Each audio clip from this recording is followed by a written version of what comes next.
Hey, what's up, everyone? Thanks for tuning in to Be On Air. I'm your host, Kaylee Marks. If you're an entrepreneur, coach, author, or have a brand and are trying to grow your business, or even if you just have a message to share, then this show is for you. We are sharing proven blueprints to amplify yourself, and we'll discuss every step of the podcaster's journey to give you the mindset, tools, and community that you need to launch and grow your own impactful podcasting platform so that you can be on air. Before we get into today's episode, if you haven't already, please subscribe. And if you're enjoying the show, please consider sharing this podcast with someone who might benefit from it. Your support helps so much. Thanks for tuning in. Let's get started.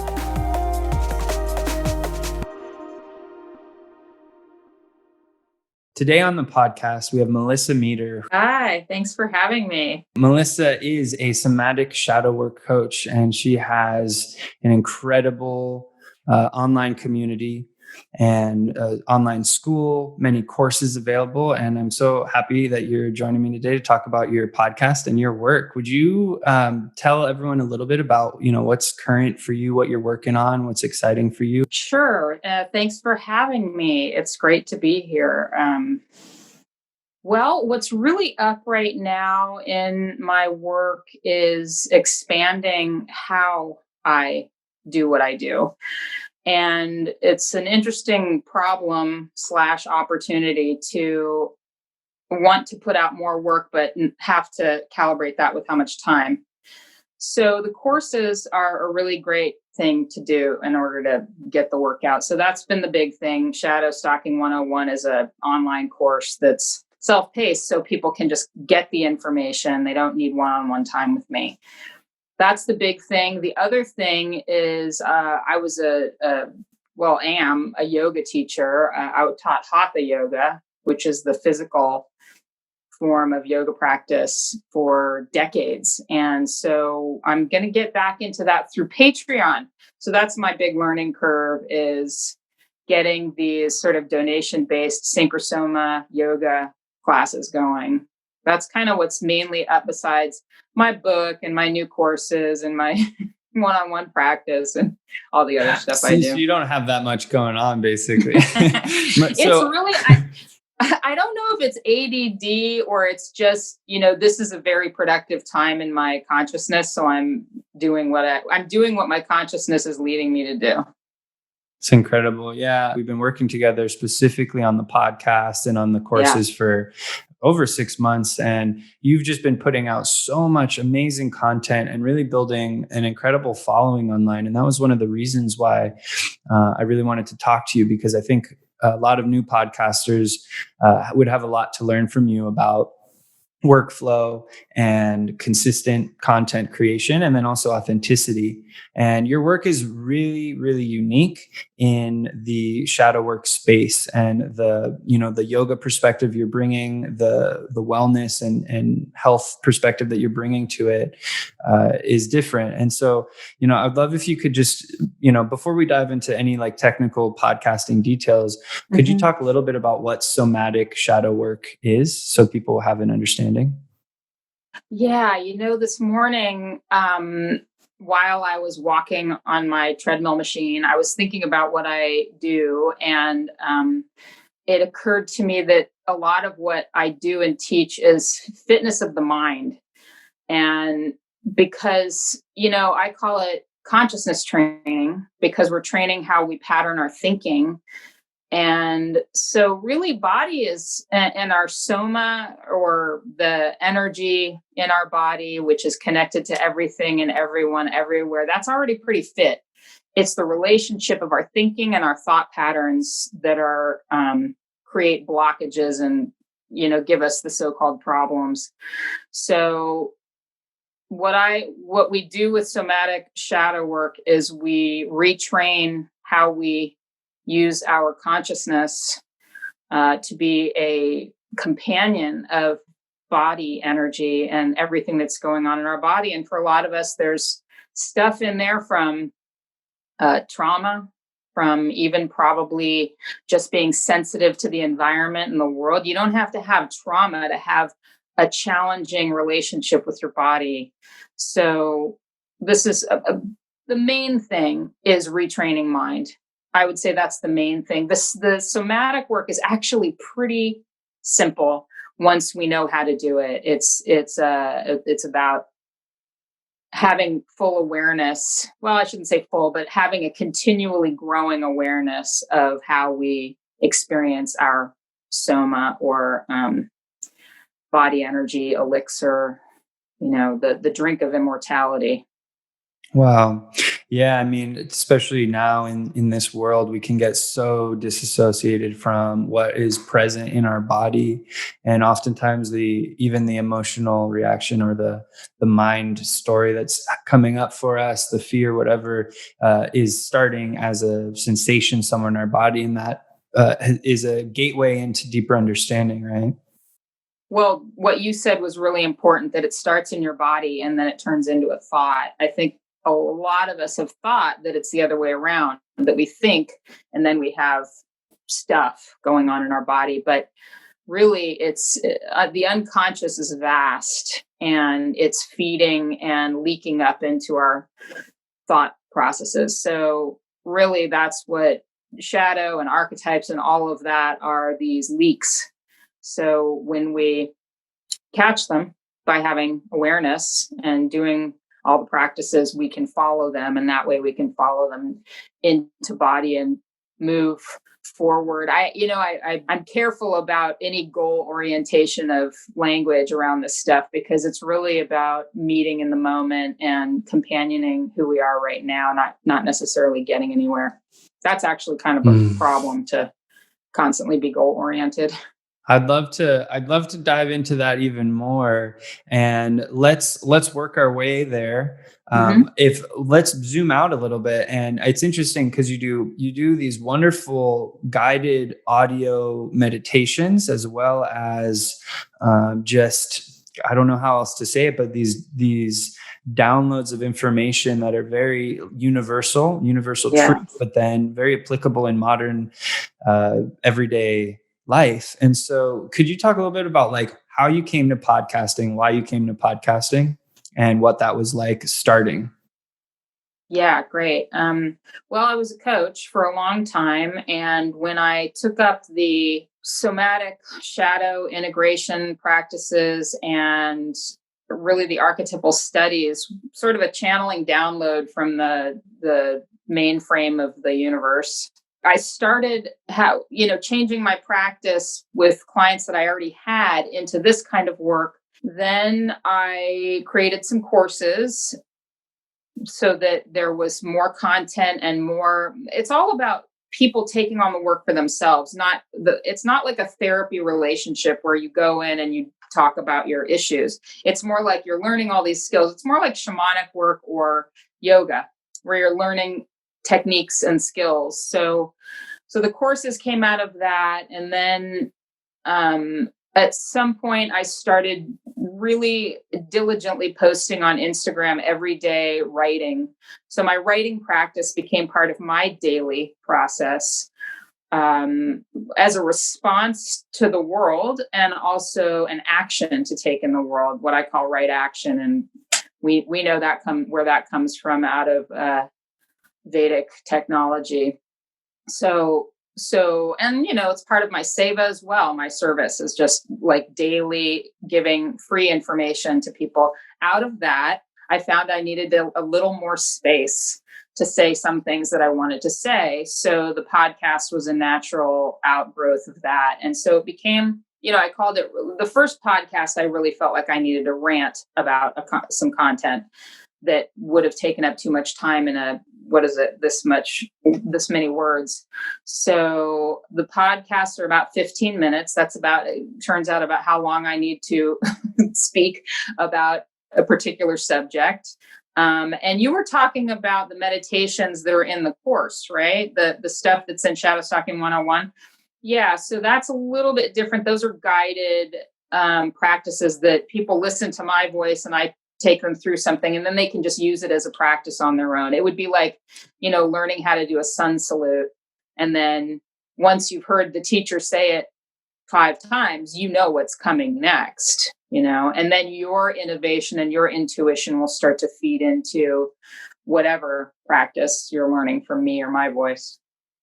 Yeah. And so when you were, just orienting within the podcasting world, what was that experience like? And what was your launch like? I think I heard about Anchor on some other podcast. Somebody else was talking about Anchor being a really easy way to upload podcasts. So I literally recorded something just the way I record all of the audio for my courses. And then I uploaded it to Anchor. And then I hit send or whatever. I hit publish. And there's a place where you do a little description. So it was pretty user friendly. It wasn't very technical. So it was sort of like the easiest probably way you can do it. And because I had already been recording so much for my courses, I had a method, so they're almost totally unedited. Every once in a while I trim the beginning off or something, but just from my, what do you call them? Audio notes on my mini iPad, I just was recording. So could you walk us through just really nuts and bolts, like your process of recording an episode, technically speaking? Yeah.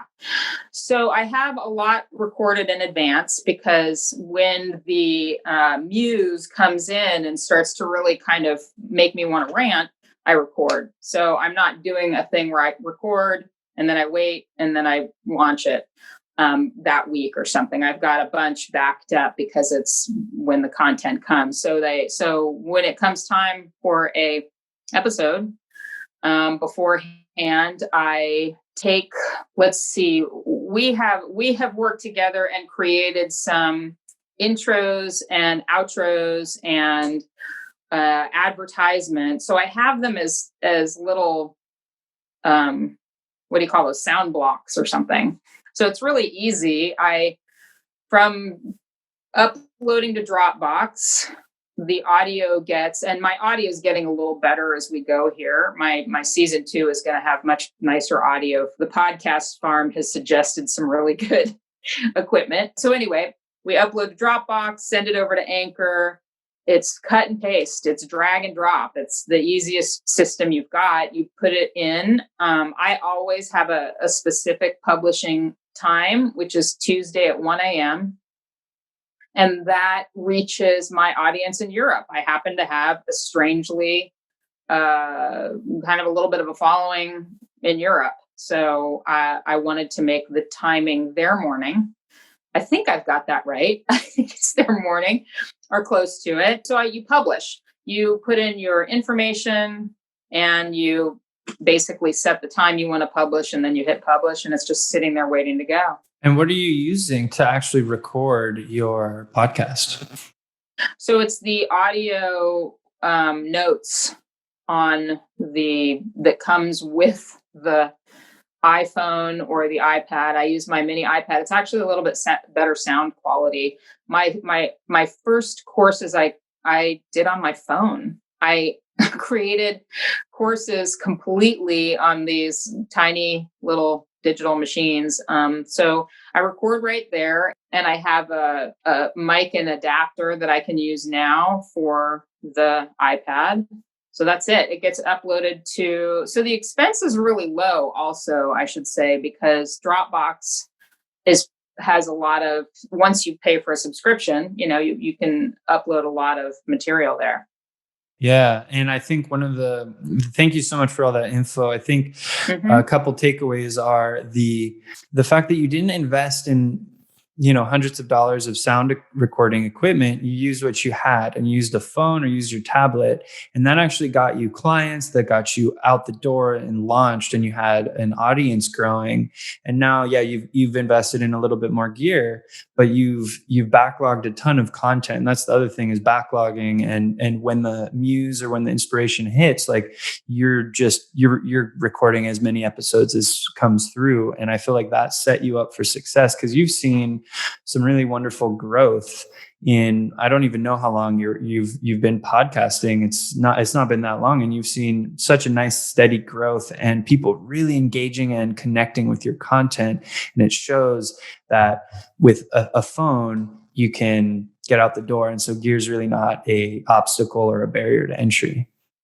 I think that's really important. When you listen to some old podcasts, the sound quality can really sound bad. And I've honestly turned off podcasts that I wanted to listen to because I thought the content was important to me, but they were 5 years old, and I don't know what they use, like over the telephone or something, but the sound quality is not good. It's really kind of remarkable that a tablet has that good of sound quality. And, if your ear's really trained, you can probably hear that it could be improved. But I think for most people, it's probably not too bad to listen to. And I'm pretty sensitive, I should say, to sound. And even if the content's really important to me, I will turn something off if the sound isn't decent. Yeah. And I was very impressed with the quality of the iPad, and Podcast Farm kind of worked out some of the background noise and removing some reverb and things to kind of bring it up. It did some mastering, but really the core recording was a really great starting place. So let's talk a little bit too about your content, because I think that is what we're talking about. Is it's not as much the quality as it is the content, although the quality, if that's bad, it can really obscure the content. When you record your episode format, you're not interviewing people, it's just you. You also don't heavily script it. It's very authentic. And so I was hoping you could talk a little bit about that process. Like, do you take any notes beforehand, or is it fully channeled flow? And what is, can you talk a little bit about how you are bringing your content through? Yeah, that's a really good question. I know my content really well. I've been coaching for 10 years or something, maybe around 10 years. I was a yoga teacher for decades. And I started studying yoga when I was a teenager, which is almost 4 decades ago. So I know my content very, very well. And I think that that's important. If you know your content really, really well, there's a chance to really be able to stream. So I don't actually take notes other than knowing what my kind of title is. So, for example, one of the last ones I did was on decoding mind. So that's the mind that is more trained, like through consciousness training. And instead of seeing a bad world or a bad simulation, it's a receptive data collecting way of being in the world. So I can talk about something that I know a lot about. This is what I coach about. This is what my courses are about. The content has already been very much inside my body. So I kind of have a sense of pitfalls. So the point of my podcast is to give people free tools. If I had a wish, people would walk away from one of my podcasts and improve their life. That's the thing. Like, now I know I can transform my mind from being sort of paranoid or in a negative space to having something to do with, this negative thought pattern. I know how to shift it. And that's my wish, is that somebody walks away after 15 minutes and gets somewhere. Yeah, you have this awesome way of translating really profound spiritual truths into very pragmatic, like actionable items. And I think that has also been part of the appeal of the format of your show, is just they're so actionable, they're so useful. And I think you're achieving your goal. I know that the episodes have definitely helped me. And I think part of it is your authenticity. And it's not to say that people who script their shows aren't authentic at all. I'm not saying that. However, the fact that you're doing it very free form and conversationally, it really makes, I feel like it builds trust. And so, I know you have a lot of thoughts on this on social media as well, but could you talk a little bit about authenticity and how you manage that with promotion, self-promotion and marketing and all that? Yeah, that's great. I think that there's something running my boat, and it is what you're talking about makes me think of that, which is that I have a mission of evolving my soul. So that's priority. That's the top. It's not going to be, getting followers or money. So because I'm taking very seriously this lifetime and the time I have here in order to develop myself and mature, and in terms of growing my spirit and soul, that's a priority. So everything kind of gets checked against that. So for example, if I get a little activated or upset or worried about money or something like that, I have tools to bring my consciousness back to the main mission, which is, how is this development of my spirit and my purpose in this world right now? And am I on that track? So authenticity plays in there, because a lot of what happens with people in their career and their life, maybe their podcast often, is that they're trying to do something that they think is wanted by something that'll give them money or success. I'm less concerned with that, and I'm concerned with creating something that will feed somebody's soul. So the thing that you said about my ability to translate universal truth into something that's really actionable and edible, for lack of another word, or digestible, is that I'm really interested in taking things that I might have awareness of what somebody's talking about when they're speaking Sanskrit, or when they're talking about some really complicated yoga thing. I'm able to make that digestible for somebody. So that's my purpose, is to take something and make somebody be able to use it really quickly. So that could potentially get off base if I suddenly took my focus and turned it towards, how do I change everything that I'm saying to make it more marketable? Now, I don't want to throw the baby out with the bathwater. I have a tenet that is, you keep the baby and you decode the bathwater. So there's probably some shadow there. And you and I have talked about it enough that we know that there's always going to be shadow in whatever we're rejecting or turning away from. So turn towards the mission, and then keep this dirty baby and continue to work with, get that water, really decode that water, and care for the baby. So there's something in terms of maybe merging those two things that people might want to know, that they don't have to give up their authenticity in order to still pursue like a life where, the bills are paid or something.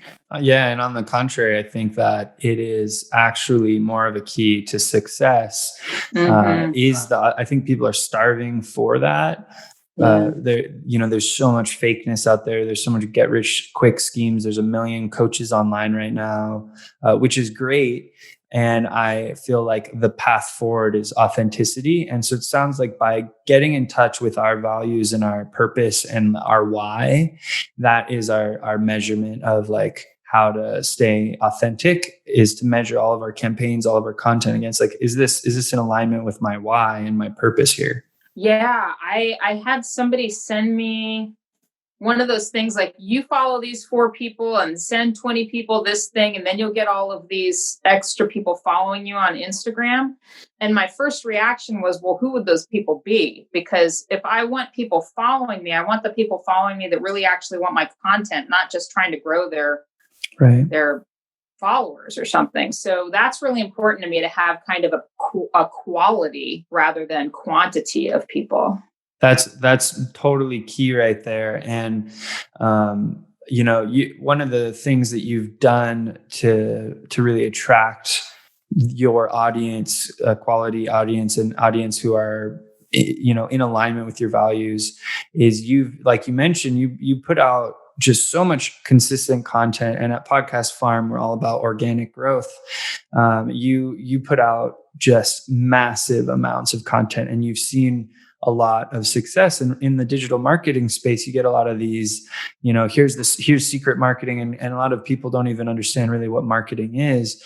But I think what you've proven with the Synchrosoma podcast and your courses is that you can have simple gear, strong values, strong purpose, And if you focus on valuable content that really serves your audience, you see growth and you ultimately see revenue come in as well.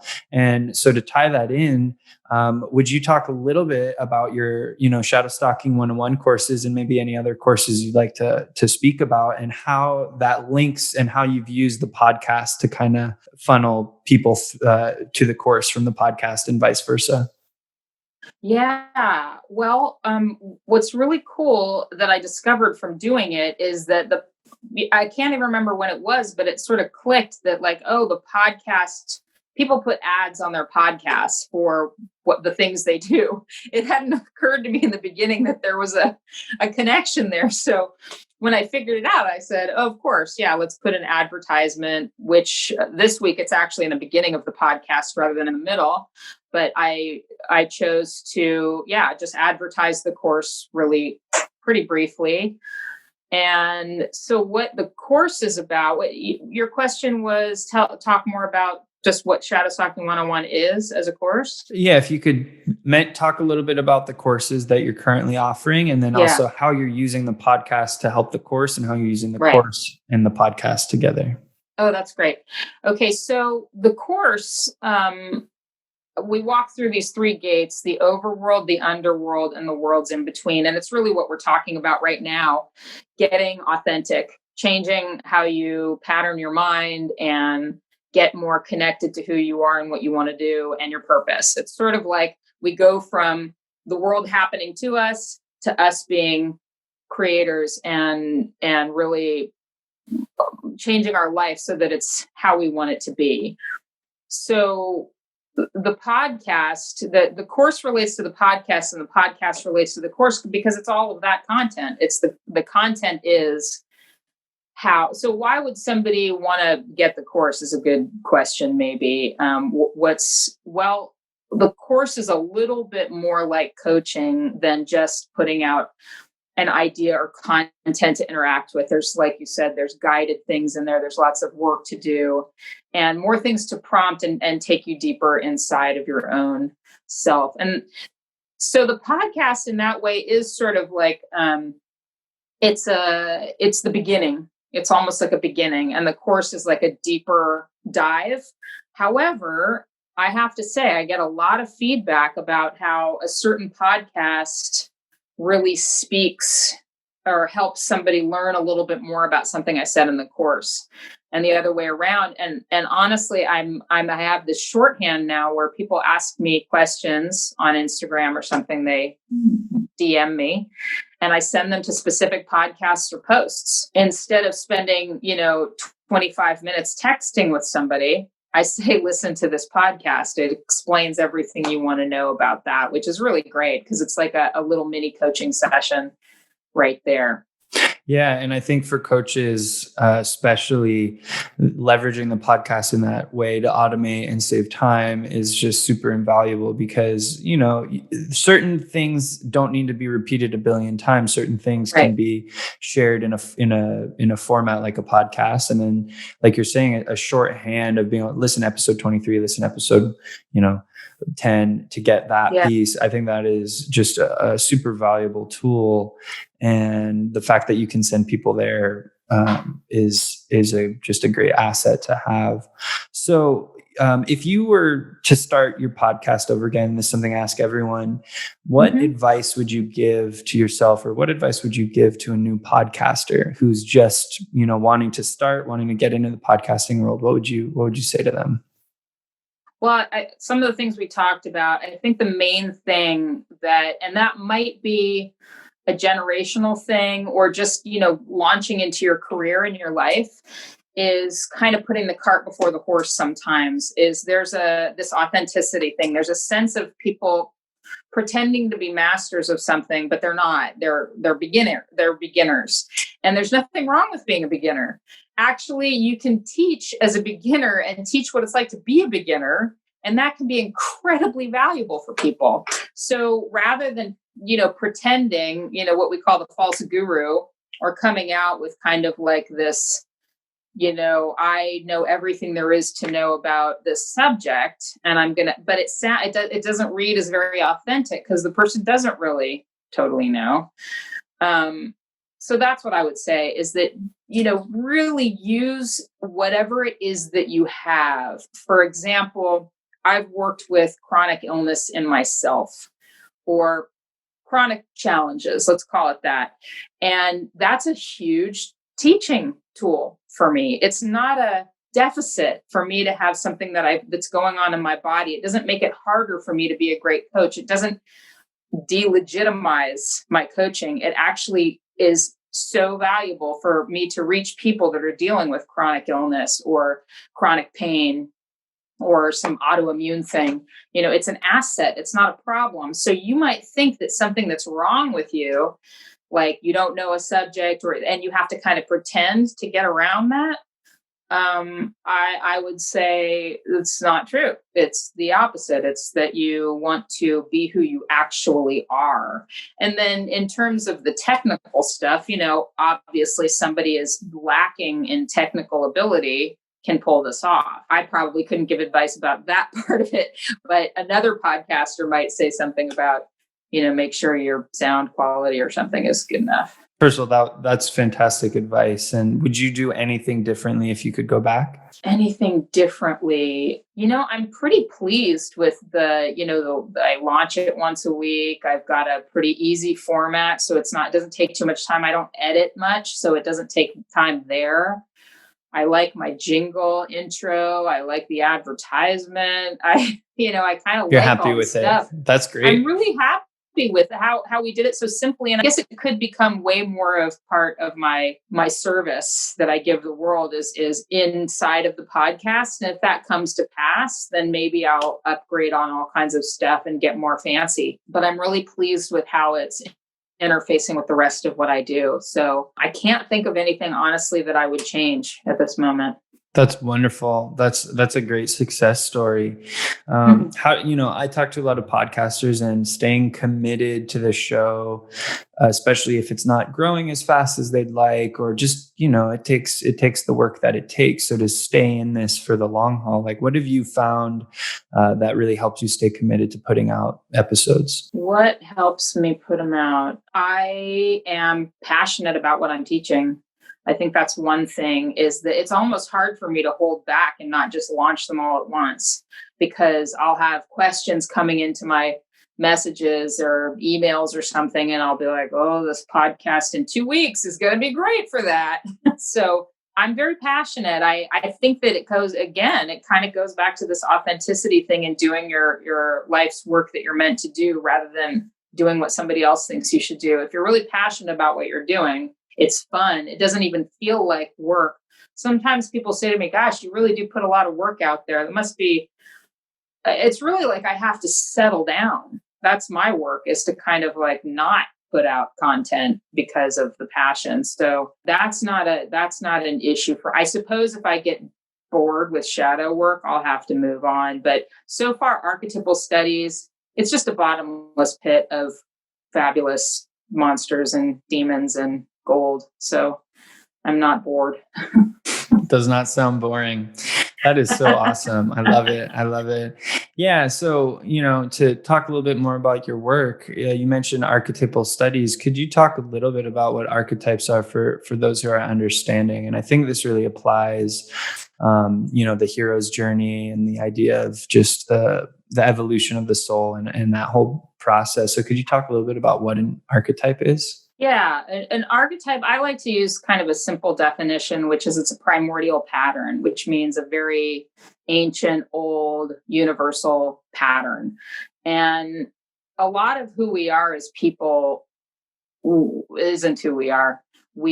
Our archetypes are talking or thinking through us or doing actions through us. So we might think we're ourselves, but once we realize that that's an archetype with a specific quest or problem or issue, for example, I call my orthorexic archetype an archetype. I don't say I'm an orthorexic or I have orthorexia, which is that it's considered kind of a disordered eating where you're into health food, like overly.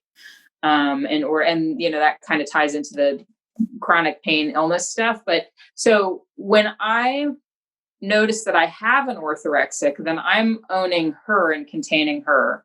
If I say I have orthorexia or I'm orthorexic, the orthorexic archetype is containing me. And we think of that as possession. There's actually a word in this from Vedic technology called Bhuta Vidya, I believe. And it's this idea of ghosts.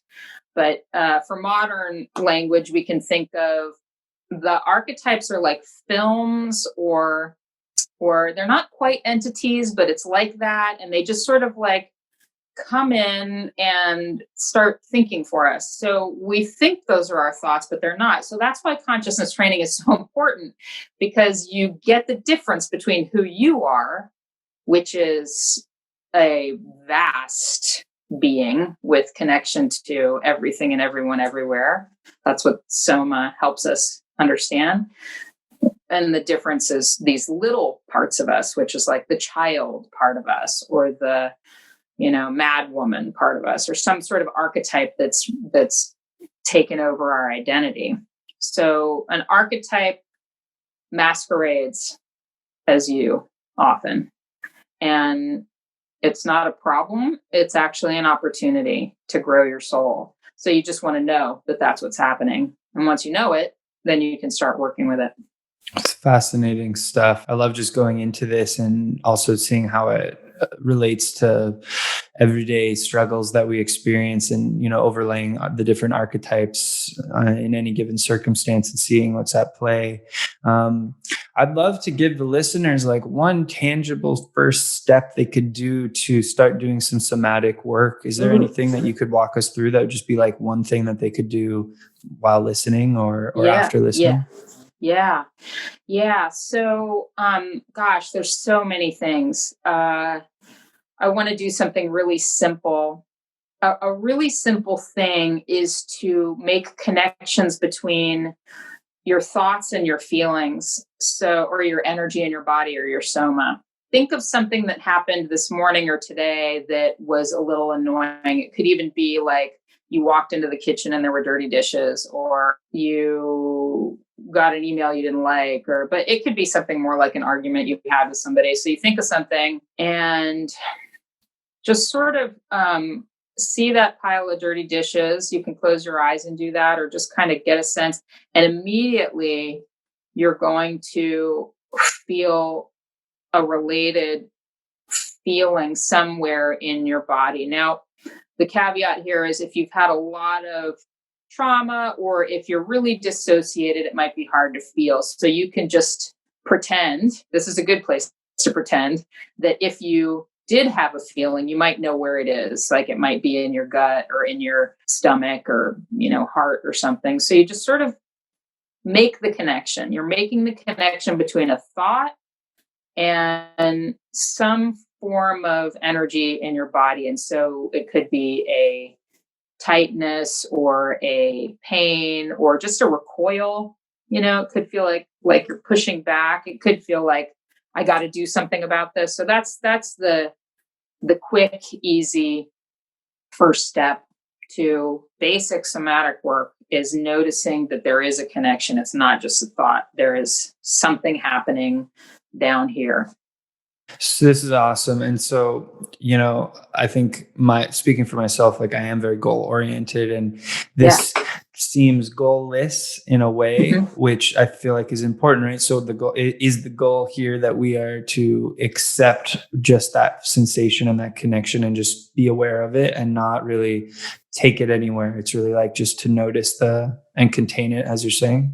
Yeah. What happens when you do that is you either do the dishes or you don't. So that's what's so great. So this is how we get to right action. So it's not like we're supposed to avoid the things we don't like. And so I'm feeling my energy. I'll never do a dish again. It's more like we've attended to the soma. We've attended to what's happening here, either out of our awareness somehow. And once we do that, there's this usually an ability to move forward. So it might be like, I'm not doing them right now. I've got something else to do, but it's not gripping you anymore, the dishes, by taking control of your mind. That makes sense? It absolutely does. And there's, just from a brain science point of view, when we are very, let's say, triggered in an emotional state, we're in more of our amygdala or our fight or flight response. Right. And just the naming and noticing the emotion or the sensation moves our brain activity into the prefrontal cortex, which is more logical and, able to mediate our feelings with the world. And so that makes a lot of sense from that standpoint as well. And I think that's a really powerful exercise for people to do. So thank you so much for sharing that. Can you tell us how we could get in touch with you, how we could take some courses or, find out more about coaching? How can listeners and viewers get in touch with you? Yeah. So the course, I believe, is synchrosoma.thinkific.com, and the on Instagram at Synchrosoma. And that's where you want to follow me there if you want daily posts that'll kind of prompt your own process. And there's links there to everything too. But my podcast is the Synchrosoma Podcast. And there's a backlog there now of something like 24 episodes. So that's 15 minutes times 24, which is a course in itself. It's a lot of detailed information on how to do consciousness training and start evolving and get unblocked with things and really be in the present moment. I guess I want to highlight that. It's really about presence and starting to like the Matrix rather than having a bad experience of reality. And then the last thing is the website, synchrosoma.com. Wonderful. Thank you so much for your time and generosity sharing that info and your podcast journey. And I know everyone's going to get a lot from this. So thank you so much and looking forward to having you back on in the future. Okay. Thank you for having me. It was a lot of fun. All right, everyone. Thanks so much for tuning in to this episode of Be On Air. I hope you enjoyed it and are now one step closer to turning on your microphone and broadcasting your message to the world. I'd love to hear from you. Let me know how I can help you on your broadcasting journey by getting in touch with me and maybe even apply for a strategy session if you want to discuss your podcast idea. You can reach me at www.podcast-farm.com. Till next time, my friends, I'm Kaylee Marks, and thanks for tuning in to Be On Air.